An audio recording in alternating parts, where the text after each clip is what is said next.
It's your boy Mack Wilds here in Mack's house, and you're watching Page 31. Color to the deaf, music to the blind.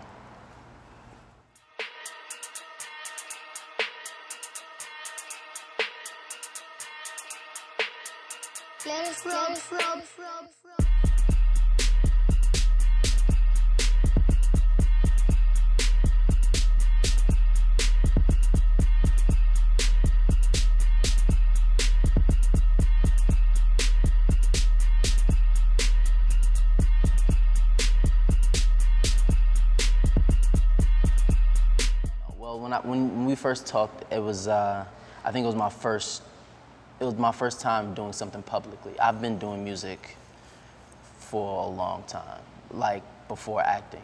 Like music has always been and always, yeah, it's been my first love, you know. So it never really was a hobby. I guess that's what people thought of it as because I was still acting at the time. That's why I had to do the necessary steps to make sure that everybody knows that it's for real. No, definitely. I mean, there's been a lot of people that have made the transition going way back in time and then even more recently. Most recently, I guess the one that's most similar to you would be somebody like a Drake who, you know, played on a popular sitcom and then transitioned into like the hip hop genre and whatnot. Even with your characters, Dixon and Jimmy, both end up in wheelchairs, you know, both are in like this high school kind of world. I got out of the wheelchair faster though, thank goodness. Yeah, you didn't have to spend too much time in it. Yeah. Did you ever think about those similarities and who did you look to like, this person is who I'm gonna follow to make sure it happens successfully? Of course, you know, you always see the similarities, especially when the whole Dixon and the wheelchair happened. I was like, really, God? Like, seriously? Like, does every light-skinned brother on television got to be in a wheelchair? People that I look towards, like for inspiration on, I guess the trajectory that I want to follow, would probably be like someone like Lauryn Hill. Definitely, you know, she definitely embodies everything musically that I want to do. You know, and she was acting before she was really known musically, but. Yeah, Lauryn Hill, L Boogie. So, sorry, New York don't know how to be quiet. I mean, you definitely took a step in the right direction towards achieving that with Salaam Remi at your side. You know, you got the new single Own It, which is all over New York radio. I'm sure it's all over the country as well. Thank you. Talk a little bit about how that came together, that moment that the song was completed and you knew this is the one. First, Neo helped me co-write it. You know, shout out to Neo, big bro. You killed that. It was at first. It was just an idea of his that he had. It was just first verse and chorus, and me and Salaam took it. We built on it. Didn't tell anybody who I was, and just kind of seen how it went from there. And it really grew into something amazing. Tell me where you wanna go, what you wanna do. So we living it like we own it, own it, own it. Said I'm on top of the world. What I need is you. So we living it like we own it, own it, own it, yeah.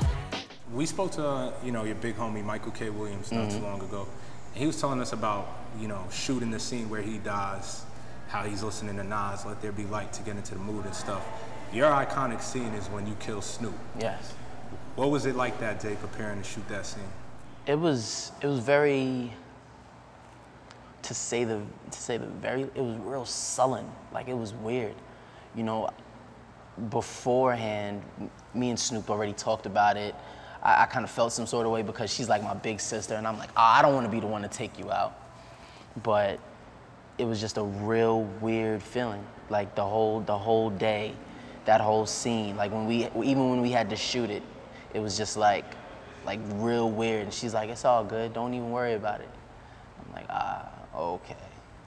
But it was definitely really down, sullen. It really felt like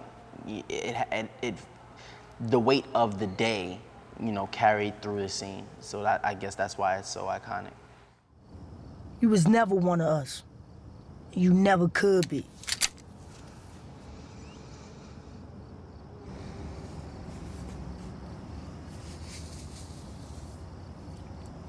How my hair look, Matt? You look good, girl. I'm sure you've heard Kendrick Lamar talk about I'm the king of New York and things like that. As a musician, is that something that even sparks your competitiveness, even though you're in two different lanes? I feel like we're in two different lanes, but we're still all a part of the same genre, the same culture, hip hop. So, of course, hip hop has always been competitive in nature. Does it spark my competitive edge? Not so much. I feel the people of a certain region, dictate who the king is. You can say whatever you want. Do I think Kendrick is the king? Nah. He's an amazing artist. I think he's the king of his city. He does what he does. But yeah, nah, it doesn't spark my creative edge at all. He didn't come at me or anything, so I have no reason to feel any type of way yet. Before I let you go, I've been hearing whispers all over the place about a big Own It remix coming up. Anything you could tell us about that? Just stay tuned.